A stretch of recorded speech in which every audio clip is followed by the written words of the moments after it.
এসো বর্দা, এসো, বসো বসো। সব শেষ হয়ে গেল। কিছু শেষ হয়ে যায়নি বর্দা, বসো বসো। আচ্ছা এসব কি বলছো বলো তো? হ্যাঁ, একটা ভূত এমন করে সবকিছু শেষ করে দিতে পারে? তা আমার হয়? হ্যাঁ বর্দা, মানছি আপনার খানিক ক্ষতি হয়েছে, কিন্তু মেজদা তো আছে, তাছাড়া ও রয়েছে, আমরাও তো সবাই রয়েছি। বলুন আমরা আছি মানে? আমরা আছি মানেটা কি? আমি আর কোনো ঝামেলায় নেই।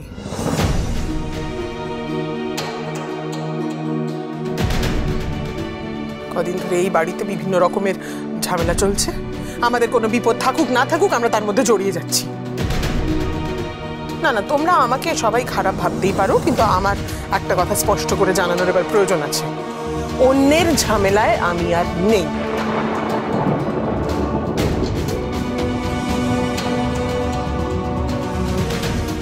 অনেকদিন ধরে বলবো ভাবছি, আজকে বলেই ফেললাম। কি বললে সাধনা? অন্যের ঝামেলা? তা নয় তো কি? মেজদি, এই কথাটা তুমি বলতে পারলে? বলতে পারলাম বলে তো বললাম ছোট। আর এই যে তুমি হাঁ করে দাঁড়িয়ে আছো কেন? হ্যাঁ, দেখছি, তোমাকে আবার নতুন করে দেখছি সাধনা। নতুন হলে নতুন, পুরনো হলে পুরনো। মোট কথা আজকে এই বাড়ি ছেড়ে তুমি আমার সঙ্গে আলাদা হয়ে যাবে। না পেছু বৌমা। দাদা, আপনি আমাকে আজকে কিছু বলতে আসবেন না। দাদা, কথাটা সাধনা আমাকে বলেছে, আমি দেখছি দাদা। সাধনা, আমি তোমার কোনো কথা শুনবো না। কাল থেকে তুমি ওই একই কথা বলে বলে আমার কান পচিয়ে দিয়েছো। আজ আমি তোমাকে বলছি, আমি তোমাকে নিয়ে বাড়ি থেকে আলাদা হব না। হবে না? না।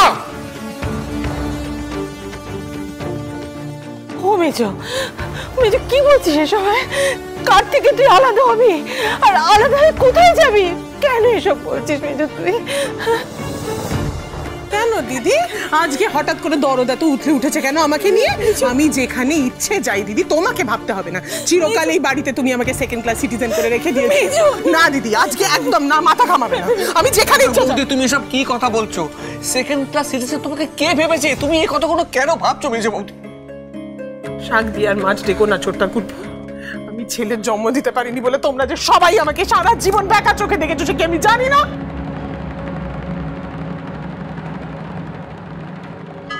মেজো, এই মেজো, কি তোকে মেয়ে জন্ম দিয়েছিস বলে বেকা চোখে দেখেছি রে? তোর মেয়ে আমাদের মেয়ে নয়। বল বল, তুই তোর মেয়ে আমাদের মেয়ে নয়। আমি যা বুঝবার সমস্ত বুঝে গেছি।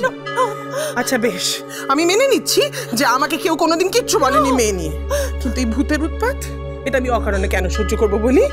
হ্যাঁ, আজকে চুনির গয়না গেছে, তারপরে দাদার কাজ কারবার সমস্ত শেষ, এরপরে তোমরা আমার গয়নায় হাত দেবে, তোমাদের মেজ দেওরের সম্পত্তি জমানো টাকা সমস্ত শেষ। না না, আমি সর্বশান্ত হব বলে এই সংসারে আসিনি। আজই এই বাড়ি থেকে আমি আলাদা হয়ে যাব। সাধনা, সাধনা, তোমার যদি আলাদা হওয়ার ইচ্ছা হয় তো তুমি হও, কিন্তু আমি হব না। হবে না? না।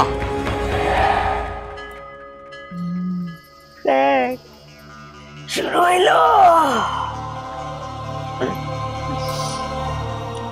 আমার যে এই কথা হিরকাম কি কইছিলাম, তার সংসার ভাঙ্গা সরকার করুন, তুই কি করতে পারবি?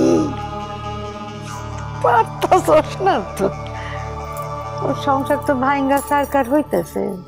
আমি আলাদা হয়ে বাড়ি থেকে চলে গেলেও তুমি আলাদা হবে না। বললাম তো না। এটাই তোমার শেষ কথা? হ্যাঁ সাধনা, এটাই আমার শেষ কথা। বেশ, তাহলে আমার শেষ সিদ্ধান্ত তুমি শুনে রাখো। আজ যদি এই বাড়ি থেকে তুমি আমায় নিয়ে আলাদা না হও, তাহলে আমি ছাদ থেকে ঝাঁপ দিয়ে আত্মহত্যা করব।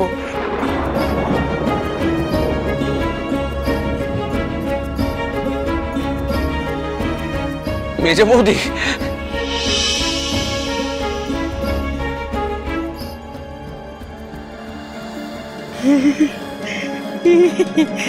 জমছে না? আরো সম্ভব একটা এবার তুমি সিদ্ধান্ত নাও যে তুমি আমার সঙ্গে যাবে নাকি আমার জেদও কিন্তু তুমি জানো। মেজো, ও মেজো, এইসব তুই কি বলছিস? দিদি ছেড়ে দাও। দিদি না, না, অনেক বছর হয়েছে দিদি। মেজো, না, না, পরদিন।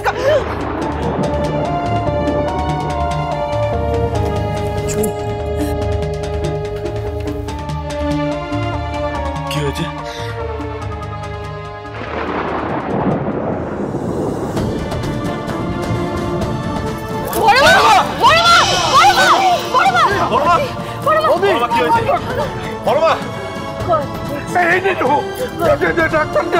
আমি ডেকেছি কেন? আমার সংসারটাকে ভাঙতে দিস না ছেলে।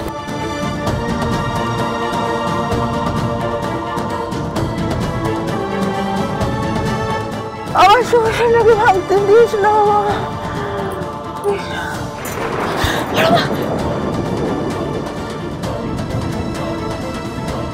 ভাইঙ্গা তো গেছে, খারাপ লাগে। আমার যখন ভাঙছিল আমারও খুব খারাপ লাগছিল রে।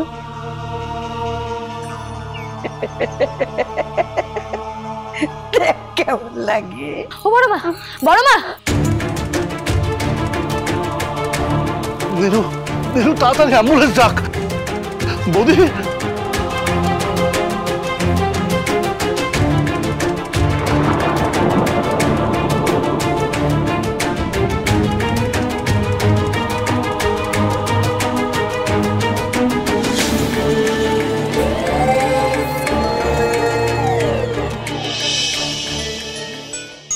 হ্যাঁ পুরুষ, আমি তোকে একটু পরে রিং ব্যাক করছি। হ্যাঁ হ্যাঁ।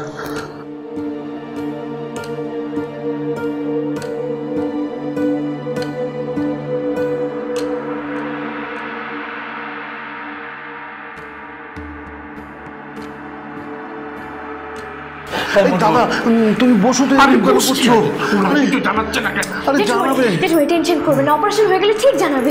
আপনি একটু বসুন। হ্যাঁ দাদা বসো বসো বসো বসো। দেখো শান্ত হয়ে বসো।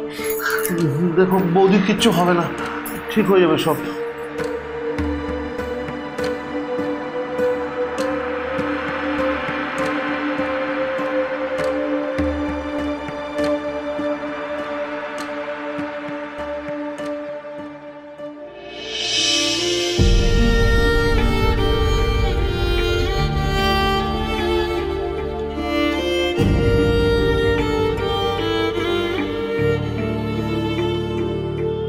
বলছে এতটা ভেঙে পড়ো না, দেখো বৌদি ঠিক সুস্থ হয়ে যাবে।